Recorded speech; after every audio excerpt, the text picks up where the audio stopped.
Hi, it's Mrs. Henry, your school librarian, and I am so excited that Mrs. Carnes asked me to help you with the research part of your animal project. I'm going to help you to learn how to gather your information for your project by using a variety of sources.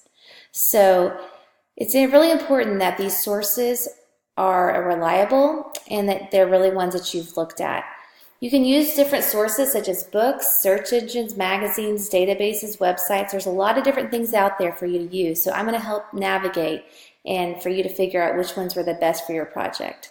Now, I want y'all, when you're finished watching this video, to take a minute and answer my question on this Padlet about how many sources you think you should use for this paper.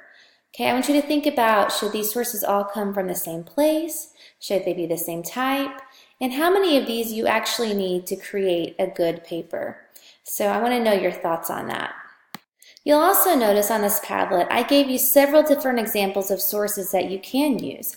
I want you to look through the source list that I gave you and figure out which ones you think would be helpful in your animal research paper and which ones might not be so helpful. And then I want you to come with an idea of what you think would be the best way for you to create the best paper you can. So I'm really looking forward with working with you, and I really hope that you enjoy this little process.